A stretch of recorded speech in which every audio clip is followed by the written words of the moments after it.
Selamat datang di channel IPCN Dongeng.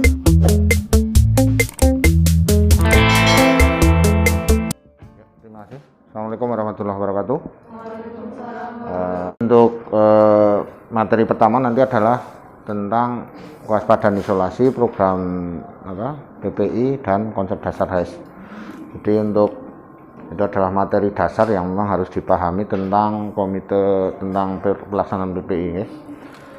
Itu yang ini sebagai benteng jenengan, sebagai bekal awal ya di sini. Nanti materi lain itu adalah materi-materi penerjemahan dari kewaspadaan isolasi ini. Oke, kita masuk ke konsep dasar HES terlebih dahulu. Tadi ada tuh di soal pretestnya HES, kalau dulu istilahnya adalah infeksi nosokomial. Nah, ini apa itu? Itu infeksi yang terjadi selama proses perawatan di rumah sakit atau di fasilitas kesehatan lain. Saat masuk pasien tidak ada infeksi atau tidak dalam masa inkubasi. Infeksi didapat di rumah sakit tapi muncul setelah pulang. Juga infeksi pada petugas kesehatan yang terjadi karena pekerjaannya. Jadi ini bisa mengenai siapa saja. Kalau dulu hanya fokus pada pasien, sekarang juga harus pada petugas kesehatannya. Jadi jenengan ketika kerja terpapar oleh suatu penyakit itu bisa masuk kategori dari terkena HES. Pada pemasangan alat, misalkan masang infus dan sebagainya, alat-alat kateter pasca operasi terjadi infeksi, yaitu berarti asal memenuhi kriteria-kriteria ini maka bisa dikatakan sebagai terkena HES. Nah, ini ada 3 lingkaran, kecil, sedang, dan besar. Kenapa ada lingkaran-lingkaran ini, tidak lingkaran terpisah? Karena memang ini saling keterkaitan. Infection Prevention Control atau pencegahan dan pengendalian infeksi. Tujuannya adalah bagian dari sasaran keselamatan pasien atau patient safety. Nah, ketika infection controlnya atau PPI-nya berjalan bagus, otomatis keselamatan pasien terjamin. Ketika keselamatan pasien terjamin, semua yang ada di rumah sakit ini terjamin, maka kualitas pelayanannya itu menjadi bagus. Tapi sebaliknya, ketika pelaksanaan PPI-nya jelek, maka sasaran keselamatan pasiennya tidak terpenuhi dengan sesuai harapan, itu akan menimbulkan risiko bahwa kualitas pelayanannya menjadi jelek atau kurang. Dan ini PPI itu ada 6 sasaran keselamatan pasien, itu masuk sasaran keselamatan pasien yang ke-5. Nah, ini bisa jenengan semua lihat, ini ada gunung es, ini namanya fenomena gunung es. Artinya apa? Ini kasus yang muncul dari kejadian HES itu adalah berapa? Nampak sedikit toh? Ini ada air, ini ternyata di dalamnya banyak. Itu namanya fenomena gunung es. Kasus yang terlaporkan, yang kita ketahui selama ini dengan yang sebenarnya terjadi itu lebih sedikit yang terlaporkan. Nah, ini masalah HES ini bukan hanya masalah di negara kita, tapi menjadi masalah kesehatan di seluruh dunia, di seluruh rumah sakit, baik negara berkembang maupun negara maju. Oleh akibat dari angka kejadian HES ini, maka akan menimbulkan efek lawat tinggal menjadi panjang, otomatis biaya menjadi meningkat. Angka kesakitan, angka kematian juga meningkat. Mutu pelayanan atau menjadi turun, citra rumah sakit juga menjadi turun. Produktivitas pasien turun. Dan yang paling penting jenengan harus pahami, semua itu berisiko pada tuntutan hukum. Ini yang harus jenengan pahami. Semua bisa berakhir di masalah hukum. Oleh karena itu perlu adanya namanya program pencegahan dan pengendalian infeksi. Ketika bicara infeksi, maka kita harus paham yang namanya rantai penularan infeksi. Rantai penularan infeksi itu ada 6. Ada 6 apa saja? Ya. Ini sebagai bekal jenengan bekerja di unit manapun. Kalau jenengan paham ini, insya Allah jenengan kerja akan nyaman, enjoy, tidak ada ketakutan. Mesti sekarang kejadian corona misalkan, jenengan tidak akan ketakutan berlebihan ketika memahami 6 rantai penularan infeksi. Yang pertama adalah agen penyebab infeksi. Agen penyebab infeksi wujudnya apa aja? Itu bisa bakteri, jamur, virus, dan yang lain. Banyak. Terus yang kedua adalah reservoir atau tempat hidupnya mikroorganismenya atau agennya ini. Ini bisa di mana? Bisa di manusia, di air dan larutan obat ataupun perawatan yang lain. Bisa di mana saja tempat hidupnya kuman. Maka dari itu kenapa peran cleaning service di rumah sakit sangat penting. Ini untuk memberangus atau menghilangkan segala sesuatu yang menjadi potensi menjadi reservoir dari mikroorganisme. Ini tugasnya teman-teman CS ini. Tidak boleh ada reservoir mikroorganisme di tempat kita bekerja. Makanya harus ada pembersihan-pembersihan. Mana yang berpotensi menjadi reservoir, ya harus kita bersihkan. Itu dari aspek lingkungan. Tapi kan bisa dari manusia, dari air dan yang lain itu masih banyak. Kaitan lingkungan, ya ini teman-teman CS ini sangat berperan di situ. Berikutnya adalah tempat keluarnya mikroorganisme atau tempat keluarnya agen. Lewat mana dia keluar? Bisa lewat mukosa, luka, saluran saluran kemih, dari mana saja bisa. Asal dia ada pintu keluar atau port exitnya atau tempat keluarnya kuman tersebut. Berikutnya adalah cara transmisinya atau cara penularannya. Bisa kontak, droplet, airborne atau dengan cara yang lain. Ini cara penularan. Berikutnya adalah port entry atau pintu masuknya mikroorganisme tersebut. Bisa lewat nih, hampir sama ya, tempat keluar sama tempat masuk. Terakhir adalah penjamu yang rentan, orang-orang dengan daya tahan yang turun sebulan. Ini penjelasan tentang rantai penularan infeksi. Nah, ini ada 4 spesifikasi infeksi atau HES yang kita survei di rumah sakit ini, yaitu pertama adalah surgical site infection atau infeksi daerah operasi. Kita kaji, kita survei pada pasien-pasien pasca operasi memenuhi kriteria yang tadi disampaikan di depan.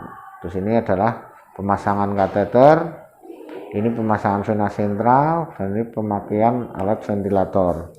Kita lihat gambarnya. Ini untuk pemasangan alat kesehatan. Namanya ventilator ya. Ini alat bantu nafas. Ini potensi masuk kuman dari alat-alat ini yang dia akan menyebabkan dia terinfeksi akibat pemasangan ini. Namanya VAP ya. Ini untuk pemasangan vena sentral, ini vena besar di sini, pembuluh besar untuk masang infus ataupun tindakan di ICU biasanya. Ini ada potensi entry-nya dari sini, entry kumannya. Sini pasien operasi kulit utuh disayat, kan jadi port entry. Nah, masuklah kuman di situ. Ini pemasangan kateter urin. Kita kalau buang air kecil, kalau enggak kita pengen kan enggak akan keluar. Urinnya kan dari kandung kemih tetap tertahan di situ. Tapi ketika terpasang selang, otomatis dia kan buka terus. Klepnya kan dipaksa buka terus. Nah, dari alat-alat ini nanti kumannya bisa masuk, bisa terjadi infeksi saluran kemih. Jadi itu beneran paham entry-nya. Oh, ini entry-nya dari ini yang di lingkar-lingkar ini. Entry kumannya bisa muncul dari hal-hal ini. Oleh karena itu bisa menimbulkan dampak yang tadi kita singgung ya di depan. Dampak dari HES itu tidak ringan, bisa menjadi dampak yang luar biasa. Ketika kita sudah memahami konsep tersebut, berarti kita bicara tentang pencegahannya biar tidak terjadi HAIS, tidak terjadi infeksi yang dapat di rumah sakit baik pada pasien maupun petugasnya. Berarti kita harus memiliki langkah-langkah atau cara-cara. Oleh karena itu diperlukan yang namanya program pencegahan dan pengendalian infeksi. Tujuannya adalah menurunkan atau meminimalkan insiden rate atau angka kejadian infeksi berhubungan dengan pelayanan kesehatan pada pasien, petugas, dan pengunjung serta masyarakat sekitar di rumah sakit. Jadi tujuan PPI itu tidak hanya untuk petugas dan pasien, tapi untuk semua, termasuk pengunjung rumah sakit, terus penjual-penjual di sekitar rumah sakit itu harus terpapar program PPI minimal tentang hand hygiene dan kebersihan lingkungan. Nah, ini ada 5 program besar PPI. Pertama, kewaspadaan isolasi, surveillance, pendidikan, pencegahan infeksi, penggunaan antimikroba rasional. Dari 5 ini, nanti yang saya bahas habis ini adalah ini yang merah. Ini sangat pokok karena ini sebagai awal. Sedangkan yang surveillance itu tugas kami di Komite PPI. Di kelas seperti hari ini kami sedang menyampaikan diklat pada jenengan semua. Pencegahan infeksi nanti setelah jenengan di tempat kerja harus paham, dan ini penggunaan antimikroba rasional sekarang dikelola oleh teman-teman di Komite PPRA. Ini 5 program besar PPI itu sama di mana-mana.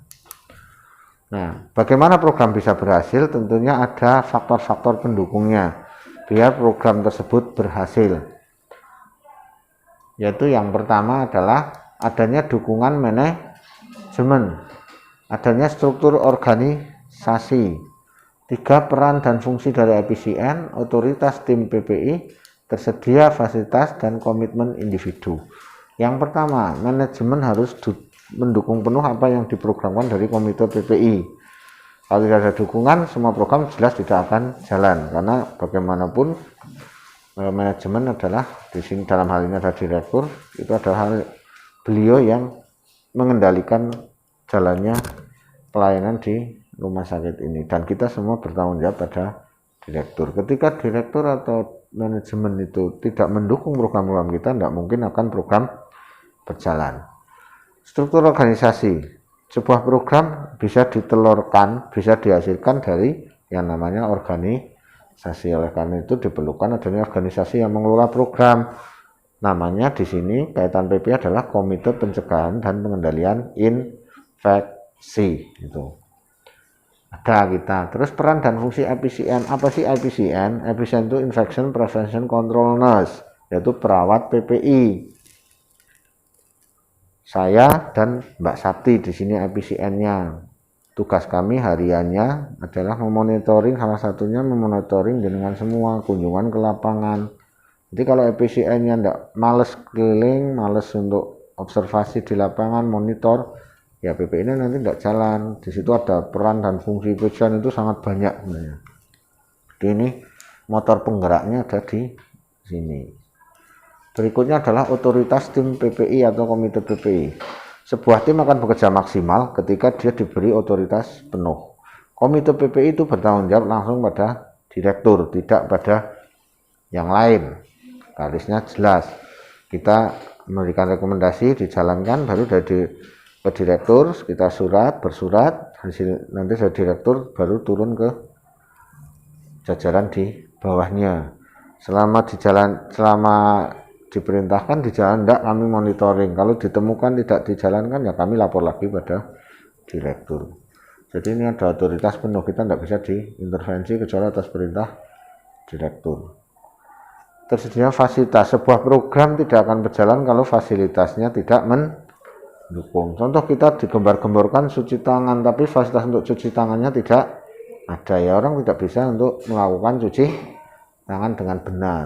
Komitmen individu. Nah, hari ini adalah salah satu cara untuk membuat komitmen individu jenengan semua. Setelah bekerja nanti biar komit dalam menjalankan program-program dari Komite PPI atau rumah sakit ini secara umum. Maka dari itu butuh kesadaran, kepedulian, dan tanggung jawab jenengan semua. Tidak bisa program sudah bagus, manajemen sudah support, tapi individu yang ada di rumah sakit ini tidak mau menjalankan, aslinya sekarang PDW seenaknya sendiri, itu tidak bisa, program tidak akan berjalan. Oleh karena ini faktor pendukung keberjalanan PPI inilah yang harus kita kerjakan bersama sesuai bidang kita masing-masing. Jadi tugas jenengan, kesadaran individu dari jenengan itu adalah hal yang paling kita butuhkan agar program bisa berjalan, jenengan aman, pasien aman, pengunjung aman. PPI itu bicara semuanya aman, bukan hanya untuk keamanan diri sendiri, tapi harus aman untuk orang lain juga, pasien dan pengunjung. Benar adalah membiasakan yang benar.